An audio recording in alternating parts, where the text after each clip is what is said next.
छत को बहुत गुरूर था छत होने का, छत को बहुत गुरूर था छत होने का, 2 मंजिल और बन गई छत फर्श हो गई।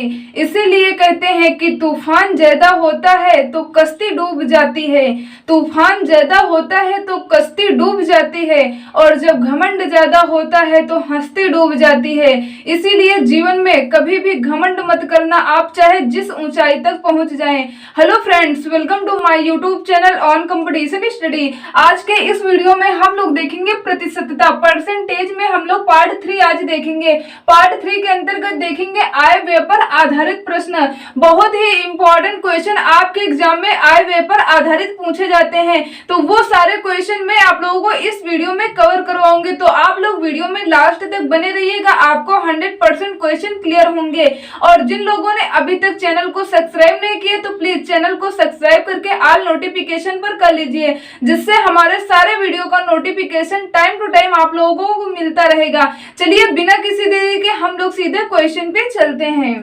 क्वेश्चन है यहाँ पे, सोनू अपनी आय का 15% बचा लेती है। यदि उसकी आय में 20% की वृद्धि होती है और वह अब भी पहले जितनी बचत करती हो तो उसके खर्च में कितने प्रतिशत की वृद्धि हुई है, दशमलव के एक स्थान तक ज्ञात करें। आय व्यय पर आधारित इस टाइप के प्रश्न पूछे जाते हैं। तो यहाँ पे मैं आप लोगों को एक छोटा सा फार्मूला बताऊं जो कि बहुत ही इजी है। आय बराबर क्या होता है, आपको पहले ये जानना जरूरी है। आय बराबर होता है व्यय, व्यय मीन्स खर्च, व्यय प्लस बचत। ये छोटा सा फार्मूला है, आप लोग याद रखिएगा। आय बराबर क्या होता है, आय बराबर होता है व्यय प्लस बचत। आय मतलब मान लीजिए आपकी आय 15 रुपये, यानी 15 रुपये आपने कमाए, उसमें से यदि आपने 5 रुपये व्यय कर दिए यानी खर्च कर दिए तो आपके पास कितने रुपए बचे, से 10 रुपए बचे। तो इसी से आप लोग याद रखिए, बिल्कुल छोटा सा फार्मूला है और इसी से हम लोग क्वेश्चन सॉल्व करेंगे। कह रहे हैं सोनू अपनी आय का 15% बचा लेती है। और यहाँ पे आप लोग एक यहाँ पे क्वेश्चन में ये याद रखिएगा, जब आपको एग्जैक्ट आय न दिया हो तो आप आय हमेशा 100% मानेंगे। तो यहाँ पे देखिएगा क्वेश्चन में क्या कह रहे हैं, सोनू अपनी आय का 15% बचा लेती है यदि उसकी आय में 20% की वृद्धि होती है और वह अभी पहले जितनी बचत करती है तो उसके खर्च में कितने प्रतिशत की वृद्धि हुई। यहाँ पे कहीं पे एग्जैक्ट आय नहीं दिया है तो आप क्या करेंगे, आप मान लेंगे कि इनकी आय कितनी है, 100% है। आप मान लेंगे आय 100% है तो आय बराबर क्या हो जाएगा, वे प्लस बचत। क्वेश्चन में कह रहे हैं 15% बचा लेती है, तो जब वो 15% की बचत करती है तो यहाँ से आप लोग निकाल सकते हैं कि वो कितने रुपए व्यय करेगा, क्योंकि यहाँ पे आपने 100% में माना। तो मान लीजिए उसकी आय 100 है और उसने क्या किया, 15 रुपये बचत कर लिए, तो उसने कितने रुपए, 85 रुपये व्यय किए होंगे। आप कैसे निकालते, आय में आप बचत यहाँ पे क्या करते, माइनस करते, तो मालूम हो जाता कि कितने रुपए खर्च किए। तो यहाँ से कितना हो जाएगा, 85। तो इस प्रकार से आप लगाएंगे। फिर उसके बाद क्वेश्चन में कह रहा है यदि उसकी आय में 20% की वृद्धि होती है, तो आय आपने 100% मानी है। 100 में जब आप 20% वृद्धि बोल रहे हैं तो आप 100 का 20% निकालेंगे पहले, कितना होगा। तो यहाँ से आपको मालूम है कितना हो जाएगा, 20। वृद्धि बोल रहे हैं तो आप क्या करेंगे, 100 में 20 ऐड कर देंगे, 120। ये आपकी आय हो गई। अब यहाँ पे कह क्या रहे हैं, 20% की वृद्धि होती है और वह अब भी पहले जितनी बचत करती है, यानी जितने रुपए पहले बचत करती थी अभी उतने रुपए ही बचत कर रही। तो यहाँ पे पहले 15 की बचत करती थी, यहाँ पे भी 15 की बचत करती है। तो अब आप निकालेंगे कि इसका व्यय कितना है, 120 रुपया कमाया, उसमें से 120 रुपया कमाया और उसमें से 15 की बचत की, तो टोटल कितना रुपया खर्च किए होंगे। कैसे निकालेंगे, 120 में 15 माइनस करेंगे तो यहाँ से मालूम हो जाएगा 105 रुपया उसने व्यय किए, यानी खर्च किए। अब क्वेश्चन में क्या कह रहे हैं कि बचत करती हो तो उसके खर्च में कितने प्रतिशत की वृद्धि हुई, दशमलव के एक स्थान तक ज्ञात किए। आपसे पूछा जा रहा है कि यानी खर्च में व्यय में कितने प्रतिशत की वृद्धि हुई, ये आपको निकालना है। तो यहाँ पे पहले खर्च कितना था, पहले खर्च 85 का था, अब कितना का हो गया, यहाँ पे 105 का हो गया। यही आपसे वृद्धि पूछ रहे हैं। अब यहाँ पे वृद्धि की बात करें तो कितना हुआ, 20 हुआ, लेकिन प्रतिशत में पूछा जा रहा है तो आपको मालूम है जितना वृद्धि हुई आप ऊपर लिखेंगे, यहाँ पे नीचे लिखेंगे 85 से बढ़कर कितना 105 हुआ, तो 85 आप क्या करेंगे, नीचे लिखेंगे और प्रतिशत के लिए आप 100% से मल्टीप्लाई करेंगे, जैसा कि मैंने आप लोगों को पार्ट 1 में बताया था। यहाँ पे देखते हैं 5 से कैंसिल कर देंगे, 5 चौके 20, यहाँ पे देखिए 5 के 5, 5 सत्ते 35, यहाँ पे देखते हैं तो अब यहाँ पे ऊपर मल्टीप्लाई करेंगे, बराबर कितना हो जाएगा, बराबर हो जाएगा 400, नीचे कितना हो जाएगा 17, भाग देंगे, यहाँ पे कितनी बार जाएगा, 2 बार जाएगा, 17 दूना 34, शेष कितना बचा 6, तो यहाँ पे 60 हो गया। अब यहाँ पे देखेंगे 17 3 51, यहाँ पे कितनी बार जाएगा, यहाँ पे 3 बार जाएगा, कितना हो जाएगा 51, शेष बचा 9, यहाँ पे आप पॉइंट लगा देंगे, तो यहाँ पे कितना बचा रहा, शेष 9 बचा था तो 90 हो गया। तो यहाँ पे आप कितनी बार भाग देंगे, 17 जो कि 17 5 85, यानी आप 5 बार देंगे, तो यहाँ से आपका राइट आंसर कितना हो जाएगा 23.5%। यहाँ पे क्योंकि क्वेश्चन में दे रखे थे दशमलव के एक स्थान तक ज्ञात करें, तो 23.5% ये आपका बिल्कुल ही राइट आंसर है। उम्मीद करते हैं कि आप लोगों को ये क्वेश्चन क्लियर हो गया होगा। तो चलिए बढ़ते हैं हम लोग नेक्स्ट क्वेश्चन में, और नेक्स्ट क्वेश्चन हम लोग यहाँ पे सॉल्व करते हैं। क्वेश्चन है यहाँ पे, पी की आय क्यू की आय से 50% अधिक है तथा क्यू की आय आर की आय से 50% अधिक है, पी की आय आर की आय से कितने प्रतिशत अधिक है। तो इस टाइप के प्रश्न को आप कैसे सिंपल तरीके से सॉल्व करेंगे। क्वेश्चन में यहाँ पे कह रहे हैं पी की आय जो है क्यू की आय से 50% अधिक है, पी की आय क्यू की आय से 50% अधिक है, तो आप यहाँ पे इसको 100% मान लेंगे। यहाँ पे कह रहे हैं 50% अधिक है, तो यहाँ पे 50% अधिक का मतलब इसका हो जाएगा पी का 150%, जिसका बोला जाए यानी जिससे कितना अधिक है तो आप उससे क्या करेंगे, जैसे यहाँ पे कह रहे हैं पी क्यू से, तो क्यू से बोल रहे हैं तो क्यू को आप 100% मानेंगे, और इसको कितना कह रहे हैं 50% अधिक है, तो आप यहाँ पे लिख देंगे 150%।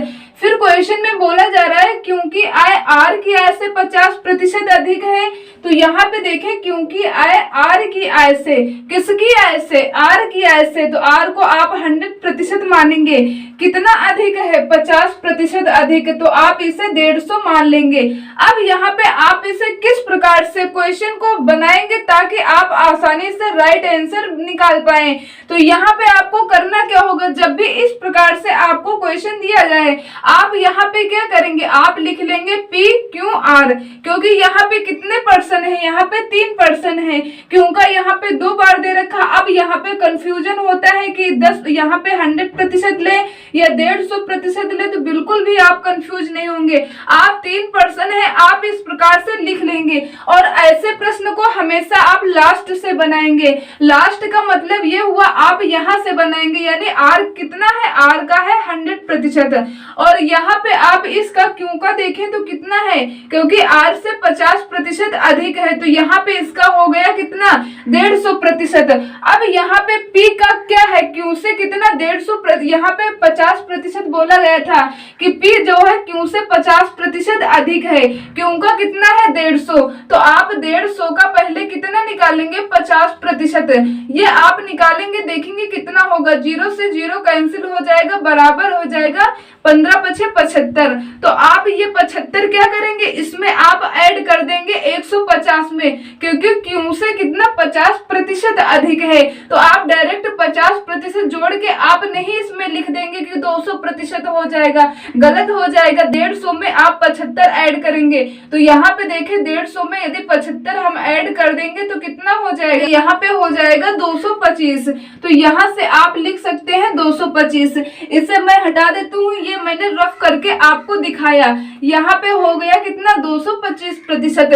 अब यहाँ पे क्वेश्चन में क्या कह रहे हैं, पी की आय क्यू से कितना अधिक है, 50%। तो आप क्यू से यहाँ पे देखेंगे तो 50% अधिक निकलेगा। और कह रहे हैं क्यू की आय आर की आय से 50% अधिक है। तो अब क्वेश्चन में पूछा क्या गया है कि पी की आय आर की आय से कितना प्रतिशत अधिक है। जो पी की आय है ये पूछा जा रहा है कि आय से कितना प्रतिशत अधिक है। तो पहले रियल में देखें तो कितना अधिक है, यहाँ पे 125 अधिक है। किससे, 100 से, यानी आर से तुलना की जा रही है। तो आप नीचे क्या लिख देंगे, 100% लिख देंगे, क्योंकि आर का 100% है। प्रतिशत में आपको निकालना है, क्योंकि पूछा जा रहा है कि पी की आय आर की आय से कितने प्रतिशत अधिक है। रियल में 125 अधिक है, किससे, आर से। तो आर का आप मान नीचे लिख देंगे और प्रतिशत के लिए 100% से आप मल्टीप्लाई करेंगे। 100 से 100 आप कैंसिल कर देंगे, बराबर कितना निकलेगा, 125%। ये आपका राइट आंसर है। तो आप बता सकते हैं पी की आय आर की आय से कितना प्रतिशत अधिक है, तो 125% अधिक है। ये आपका राइट आंसर हुआ। उम्मीद करते हैं कि यदि ऐसे क्वेश्चन आपको पूछे जाए एग्जाम में तो आप आसानी से बना सकते हैं। बढ़ते हैं, यहाँ पे हम लोग नेक्स्ट क्वेश्चन देखते हैं। क्वेश्चन है यहाँ पे, किसी व्यक्ति के वेतन का 20% भाग किराए पर खर्च होता है, 60% भाग जीवन यापन पर खर्च होता है और 10% भाग की बचत करता है। यदि वह शेष रुपए 30 बच्चों की शिक्षा पर खर्च करे तो उसका वेतन कितना है। बहुत ही इजी सिंपल क्वेश्चन है, आप लोग तो बना दिए होंगे। चलिए यहाँ पे देखते हैं कैसे हम क्वेश्चन को बनाएंगे सिंपल तरीके से। यहाँ पे कह रहे हैं किसी व्यक्ति के वेतन का 20% भाग किराए पर, यानी यहाँ पे बताया जा रहा है कि किराए पर उसने कितना 20% भाग खर्च कर दिया। और यहाँ पे 60% भाग, यहाँ पे 60% भाग किस पर खर्च कर रहा है, 60% भाग जीवन यापन पर खर्च कर रहे हैं। और यहाँ पे क्या कह रहे हैं कि और 10% भाग, 10% भाग क्या करते हैं, बचत, यानी बचत पर 10% भाग। और यहाँ पे कह रहे हैं यदि वह शेष रुपए 30 बच्चों की शिक्षा पर खर्च करे। यहाँ पे ये रुपए में दे रखे हैं कि 30 रुपया जो है यहाँ पे ये बच्चों की शिक्षा पर, ये बच्चों की शिक्षा पर खर्च करते हैं, बच्चों की शिक्षा पर खर्च करते हैं। तो यहाँ पे आपको बताना है कि उसका वेतन कितना है। इतना डेटा आपको दे रखा है तो आप कैसे यहाँ पे सिंपल तरीके से क्वेश्चन बना सकते हैं। आपको मालूम है जब एग्जैक्ट आय न दे रखी हो तो मैंने आपको बताया आय हमेशा क्या होती है, 100% होती है। यहाँ पे 20% किराए पर खर्च कर रहा है, जबकि 60% यहाँ पे जीवन यापन पर, 10% की बचत करता है। तो टोटल आप पहले इनको योग करेंगे तो टोटल यहाँ पे कितना हो जाएगा, 60 कितना हो जाएगा यहाँ पे 80 में आप 10 ऐड कर देंगे तो बराबर कितना हो जाएगा 90%, यानी बराबर यहाँ पे 90% खर्च कर रहा है। जबकि टोटल यहाँ पे है कितना, टोटल होता है 100%। तो यहाँ से आपको ये मालूम हुआ कि यानी 100% में से 90% उसने खर्च कर दिया। तो यहाँ पे शेष कितना बच रहा है, शेष बच रहा है 10%। तो शेष यहाँ पे कितना बचा, 10%। तो यहाँ पे एग्जैक्ट कितना दे रखा था, 30 रुपए बच्चों की शिक्षा पर। जो 10% बचा है वो शेष शिक्षा पर कितने रुपए में यहाँ पे रुपया दे रखा है, 30 रुपए खर्च करता है। तो ये 30 रुपया 10% के बराबर होगा। अब यहाँ से पूछा गया उसका वेतन, वेतन 100% मैंने माना था। जब 10% बराबर 30 के है तो आप 100 से मल्टीप्लाई कर देंगे। तो यहाँ पे 100 से जब आप मल्टीप्लाई करेंगे 30 में तो बराबर यहाँ पे कितना हो जाएगा, यहाँ पे हो जाएगा 3000 रुपया। ये आपका बिल्कुल ही राइट आंसर है। तो आप बता सकते हैं कि उसका वेतन कितना है, उसका वेतन 3000 रुपया है। बहुत ही सिंपल सा क्वेश्चन था और आप लोगों के समझ में आ गया होगा। चलिए बढ़ते हैं हम लोग नेक्स्ट क्वेश्चन की ओर। नेक्स्ट क्वेश्चन है यहाँ पे, ए की आय बी की आय से 50% अधिक है। यदि ए की आय में 40% की वृद्धि हुई है और बी की आय में 90% की वृद्धि हुई है तो उनकी संयुक्त आय में प्रतिशत वृद्धि होगी। मोस्ट इम्पॉर्टेंट क्वेश्चन है, आपके एग्जाम में ऐसा प्रश्न पूछा जाता है। तो आप क्या करेंगे, यहाँ पे कह रहे हैं ए की आय बी की आय से 50% अधिक है। तो मान लीजिए यहाँ पे दो पर्सन है, ए है और बी है। कह रहे हैं ए की आय बी की आय से 50% अधिक है, तो बी की आय को आप मान लेंगे 100% और ए की आय 50% अधिक है, तो यहाँ पे कितना ए की आय हो जाएगा 150%। अब यहाँ पे क्वेश्चन में कह रहे हैं ए की आय में 40% की वृद्धि हुई, तो आप यहाँ पे डायरेक्ट नहीं ऐड कर देंगे कि ए की आय 150 है तो इसमें 40% की वृद्धि, आप यहाँ पे 190 लिख दे, रॉन्ग हो जाएगा आपका आंसर। आपको पहले निकालना होगा 150 का यहाँ पे 40% कितना होगा, पहले आपको ये ज्ञात करना होगा। 0 से 0 आप कैंसिल कर देंगे, यहाँ पे देखें तो कितना हो जाएगा 15 चौके 60। तो अब यहाँ पे आप क्या करेंगे, यहाँ पे आप 60 ऐड कर देंगे, तो 150 में जब आप 60 ऐड करेंगे तो यहाँ कितना हो जाएगा 210 हो जाएगा। अब यहाँ पे कह रहे हैं बी की आय में से 90% की वृद्धि हुई, तो बी की आय यहाँ पे कितना है, बी की आय है 100%, इसका 90% पहले आप ज्ञात करेंगे। तो यहाँ पे 0 से 0 कैंसिल कर देंगे, बराबर कितना हो जाएगा 90।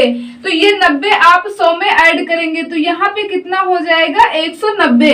ये यहाँ पे इस प्रकार से हुआ। तो क्वेश्चन में कह क्या रहे हैं कि दोनों उनकी संयुक्त आय में प्रतिशत वृद्धि होगी, यानी दोनों लोगों की संयुक्त आय में प्रतिशत वृद्धि हुई, ये आपसे क्वेश्चन में पूछा जा रहा है।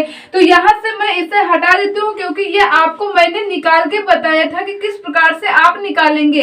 अब यहाँ पे संयुक्त का मतलब ये हुआ, पहले आप इन दोनों का योग करेंगे, तो यहाँ पे योग करेंगे तो यहाँ पे योग कितना हो जाएगा, यहाँ पे हो जाएगा 250 यानी 250, जबकि यहाँ पे इनका योग करेंगे तो यहाँ पे कितना हो रहा है, यहाँ पे योग हो रहा है 400 का।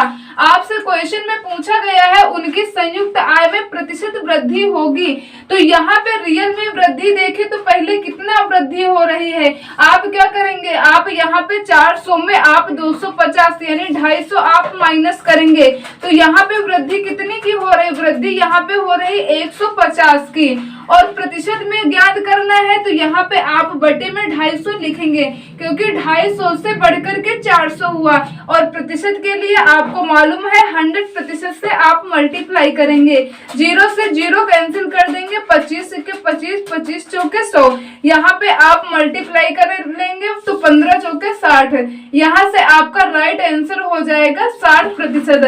आपसे पूछा गया था उनकी संयुक्त आय में प्रतिशत वृद्धि होगी, तो आप बता सकते हैं उनकी संयुक्त आय में प्रतिशत वृद्धि होगी 60% की। उम्मीद करते हैं कि आप लोगों को ये क्वेश्चन क्लियर हो गए होंगे आय व्यय पर आधारित। यदि आपको वीडियो हेल्पफुल लगा हो तो प्लीज वीडियो को लाइक कर दीजिएगा, चैनल पे न्यू हो तो चैनल को सब्सक्राइब करके ऑल नोटिफिकेशन पर कर लीजिए, जिससे हमारे सारे वीडियो का नोटिफिकेशन टाइम टू टाइम आप लोगों को मिलता रहेगा। तो चलिए मिलते हैं नेक्स्ट पार्ट में नेक्स्ट टाइप के क्वेश्चन के साथ, तब तक के लिए जय हिंद जय भारत।